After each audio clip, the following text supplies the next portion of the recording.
Hello' নমস্কাৰ, কি খবৰ আপোনালোকৰ? ৰাতিপুৱাৰ সময়।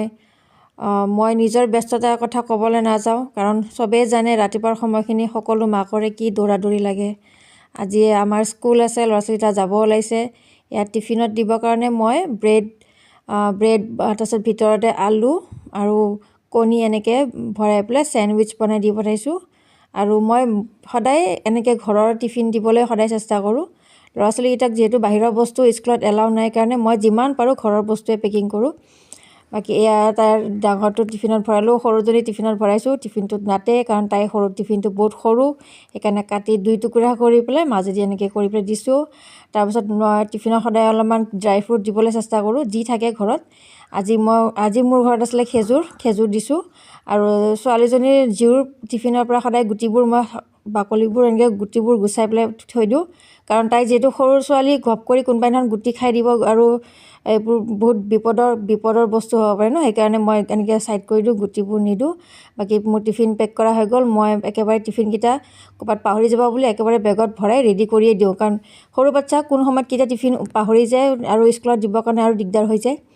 বাকী ইফালে মই ৰাতিপুৱা অলপমান কিবাকিবি অলপ কৰিবলৈ মই বিচনাখন খালী কৰি ল'লোঁ, কাৰণ যিহেতু ইয়াতেই বহাই পেলাই মই ৰেডি কৰোঁ।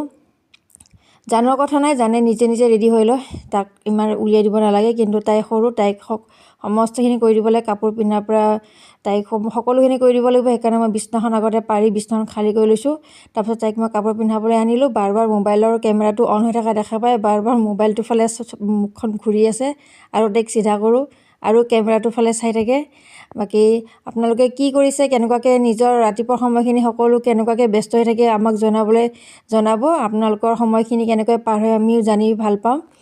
আৰু ব্যস্ততা ৰাতিপুৱা স্কুল থাকিলেতো সকলো মাকৰ আমি জানোৱেই দিয়কচোন, যিমান কষ্ট হয় কি হয় সেইটো আৰু ক'বলগীয়া কথা নহয়।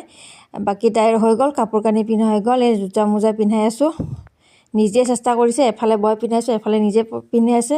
আৰু এইফালে বাৰ তাই মাথাটো খালি মোবাইলটোৰ ফালে, বাৰ খালি কেমেৰাটোৰ ফালে ধান্দা। চুলিখিনিও টানি বান্ধিব লগা হৈছে। কাৰ্লি চুলি যিহেতু, চুলিখিনি বান্ধা সময়ত তাই সদায় হাহাকাৰ কৰে, ৰাতিপুৱা সময়ত সদায় হাহাকাৰ কৰিব। এয়া দৌৰাদৌৰিকৈ বান্ধি দিছোঁ, বাৰ কেমেৰাটোৰ ফালে মুখখন ঘূৰাই আছে।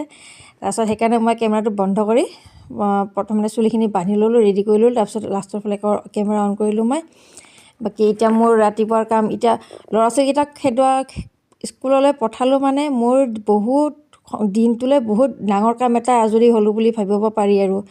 আৰু এডাল পিন্ধাই দিলোঁ, ঠাণ্ডা পৰিছে যিহেতু, কাণত বতাহ সোমাব, স্কুটিত যাব যিহেতু দেউতাকৰ লগত। বাকী আজিৰ কাম সমাপ্ত হ'ল। মন্দিৰত সেৱা কৰি স্কুলত দেৰি হৈছে কৈ দৌৰি ওলাই গ'ল দুইটা। তেনেহ'লে আজিলৈ ৰাখিছোঁ।